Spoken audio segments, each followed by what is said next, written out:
Memasuki bulan Desember, bulan di mana semua klub sepak bola akan menghadapi jadwal-jadwal padat di setiap minggunya. Bahkan jika klub tersebut juga mengikuti kompetisi Eropa seperti UEFA Champions League, UEFA Europa League, dan UEFA Conference League, klub-klub tersebut bisa saja akan menjalani pertandingan sebanyak 3 kali dalam seminggu. Khusus untuk Chelsea, ketika memasuki bulan Desember, seringkali mereka dihadapkan dengan permainan inkonsisten di setiap minggunya. Sudah beberapa musim ke belakang, faktor-faktor inkonsisten ketika memasuki bulan Desember selalu dihadapi oleh Chelsea. Faktor atau penyebabnya sangat beragam, mulai dari cedera pemain, akumulasi kartu, faktor kejenuhan dari para pemain karena terlalu padatnya jadwal pertandingan, menjadi momok menakutkan untuk para fans The Blues karena mereka akan melihat tim kesayangannya mendapatkan hasil negatif di setiap minggunya. Seolah deja vu di musim lalu, di tahun 2025 ini, bulan Desember baru memasuki tanggal 9, Chelsea sudah mendapati hasil-hasil minor dari 2 laga yang sudah mereka jalani. Kekalahan melawan Leeds United dengan skor 3-1, lalu imbang 0-0 saat berjumpa Bournemouth, sudah menggambarkan betapa kelabunya bulan Desember tahun 2025 ini untuk Chelsea. Untuk sekarang, mari kita zoom out dan mengintrospeksi di manakah letak kesalahan di tubuh skuad Enzo Maresca. Dan apa saja yang harus diubah untuk mendapatkan hasil-hasil positif di sisa bulan Desember ini.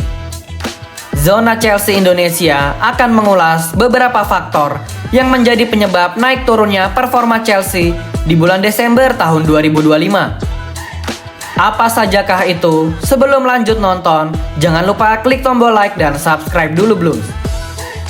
Kalau sudah, mari kita masuk ke pembahasan 4 hal yang harus dibenahi oleh Enzo Maresca untuk memperbaiki performa Chelsea di bulan Desember sebagai berikut.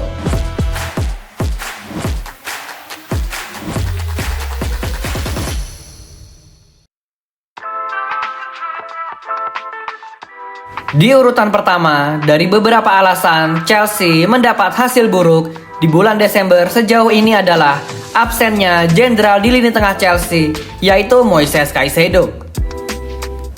Enzo Maresca sangat merindukan kehadiran Caicedo, baik untuk membantu penyerangan maupun menjadi pelindung pertama di lini pertahanan.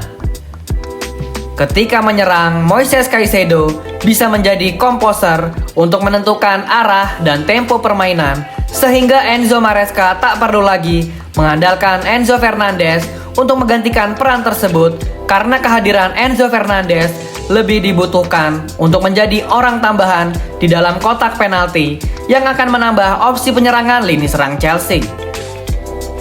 Lini serang The Blues seolah mengalami kebuntuan di 2 pertandingan terakhir karena hilangnya peran Enzo Fernandez yang secara tiba-tiba sering merangsek ke dalam kotak penalti. Karena absennya Moises Caicedo, mau tidak mau Enzo Fernandez ditugaskan sebagai komposer di lini tengah, sehingga lini serang The Blues bermain sangat monoton karena minimnya pergerakan ataupun personil yang menembus celah pertahanan lawan. Sementara untuk aspek bertahan, Enzo Maresca tentu merindukan kehadiran Moises Caicedo yang sering melakukan tackle-tackle untuk menutup, memutus, dan menghalau serangan-serangan dari penyerangan lawan. Andre Santos sempat ditugaskan untuk menjalani peran tersebut, namun nampaknya ia belum mampu menjalani peran tersebut dengan sempurna.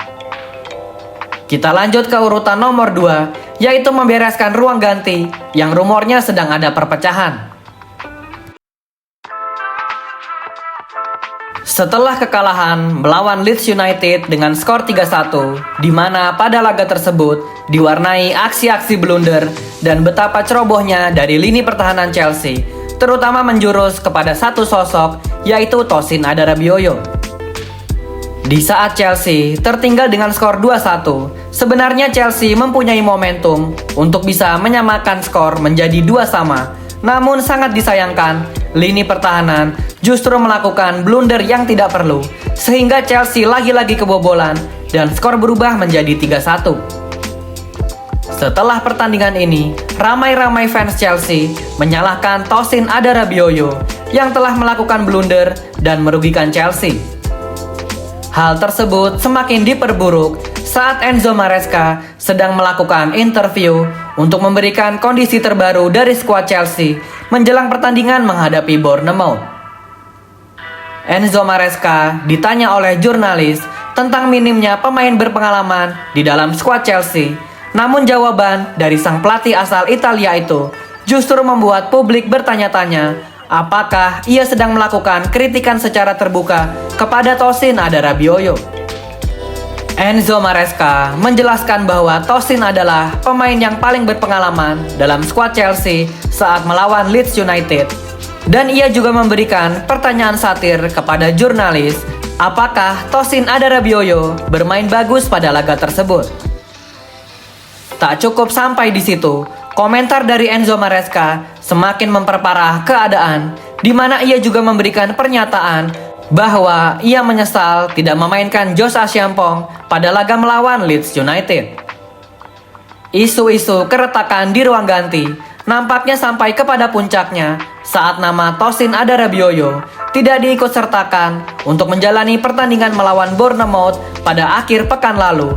Dan ini seolah menjelaskan bahwa ruang ganti Chelsea saat ini sedang tidak baik-baik saja.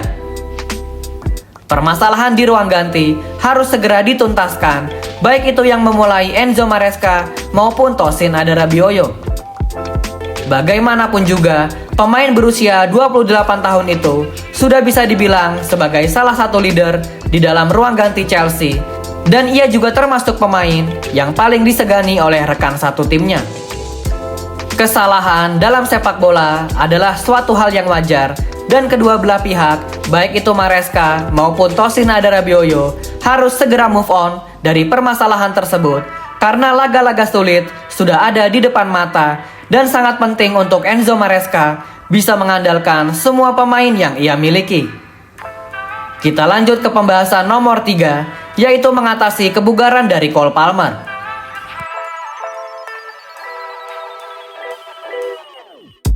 Tidak dapat dipungkiri, skuad Chelsea saat kehilangan Cole Palmer selama beberapa pekan yang lalu, mereka bisa mengantisipasi absennya bintang Chelsea tersebut dengan menunjukkan permainan kolektif di setiap minggunya.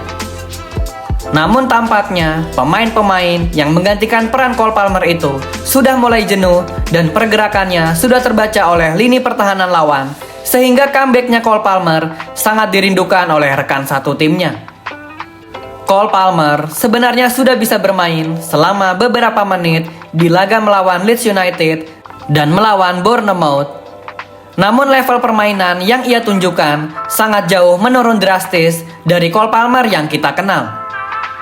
Entah ini penyebabnya karena ia masih khawatir akan cedera yang ia derita bisa kambuh lagi, atau memang Cole Palmer terlalu dipaksakan oleh Enzo Maresca untuk bermain. Terlihat jelas bahwa level kebugaran dari pemain bernomor punggung 10 itu masih belum mencapai level fitness terbaik, dan Cole Palmer harus berlatih dengan lebih giat lagi untuk mencapai kebugaran yang paling optimal demi bisa membantu Chelsea merangkak naik ke peringkat atas di Liga Inggris. Yang terbaru adalah nama Cole Palmer tidak diikutsertakan ke dalam rombongan skuad Chelsea yang terbang ke negara Pisa, Italia untuk menghadapi Atalanta di ajang Liga Champions. Absennya Cole Palmer untuk laga dini hari besok semakin menggambarkan bahwa kondisi fisiknya masih belum optimal dan ia harus berlatih mandiri di Cobham Training Ground untuk menaikkan level kebugarannya demi bisa bermain di Premier League melawan Everton. Cole Palmer versi Prime sangat dibutuhkan oleh skuad asuhan Enzo Maresca karena posisi mereka di peringkat 5 klasmen sementara akan dengan mudahnya tergeser oleh rival-rival Chelsea jika di pertandingan melawan Everton nanti The Blues hanya meraih hasil imbang, apalagi hasil kekalahan. Kita lanjut ke pembahasan terakhir, yaitu permasalahan striker.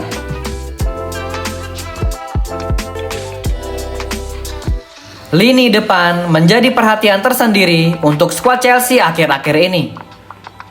Belum ada sinergi yang kompak di antara Joao Pedro dan Liam Delap, membuat lini serang The Blues menjadi tumpul, dan inilah faktor mengapa Chelsea terlihat terseok-seok di beberapa pertandingan terakhir mereka. Liam Delap yang sedang dicoba untuk sering dimainkan oleh Enzo Maresca agar bisa cepat menemukan chemistry dengan penyerang-penyerang Chelsea lainnya. Justru Liam Delap kembali menderita cedera, kali ini giliran di bagian bahunya setelah bertabrakan dengan salah satu pemain Bournemouth. Liam Delap diperkirakan akan kembali menepi dari lapangan hijau selama kurang lebih 2 bulan lamanya, dan ini akan menjadi sebuah kerugian besar untuk Chelsea yang kini tinggal menyisakan Joao Pedro dan Mark Guehi sebagai pemain nomor 9 yang tersisa. Manajemen Chelsea harus mengupayakan untuk mencari solusi mengenai lini depan mereka, karena sangat tidak mungkin hanya bergantung kepada Joao Pedro dan Mark Guehi saja untuk mengarungi jadwal padat yang ada di depan mata. Jika memungkinkan, Enzo Maresca juga sebenarnya bisa menggunakan skema false nine lagi, seperti yang telah ia lakukan ketika berjumpa Barcelona beberapa waktu lalu. Skema tersebut terbukti sukses dan mungkin bisa dicoba lagi untuk laga-laga ke depan demi bisa mengecoh tim lawan dan menjadi variasi tambahan untuk amunisi Chelsea. Berikut adalah 4 hal yang harus dibenahi oleh Enzo Maresca untuk memperbaiki musim Chelsea di sisa bulan Desember ini. 3 laga ke depan akan menjadi krusial untuk Chelsea, dimulai dari laga nanti malam saat berjumpa Atalanta di ajang Liga Champions. Selanjutnya Chelsea akan berjumpa Everton di Stamford Bridge, dan The Blues akan bersiap menghadapi laga perempat final Carabao Cup melawan Cardiff City. Mampukah Chelsea mensapu bersih 3 pertandingan ini? Mari kita doakan yang terbaik untuk punggawa The Blues. Bagaimana menurut kalian Blues? Dari 4 aspek yang sudah kami bahas, bagian manakah yang harus segera dibenahi oleh Enzo Maresca? Jangan lupa tulis jawaban dan analisa kalian di kolom komentar Blues. Thank you yang udah nonton episode ini. Jangan lupa like, komen, share, dan subscribe sebagai support channel Zona Chelsea Indonesia. Sampai jumpa lagi di episode-episode selanjutnya. Dan jangan lupakan untuk nyalakan lonceng notifikasi karena kami akan mengupdate seputar kabar Chelsea sesering mungkin. Thank you for watching and keep the blue flag flying high.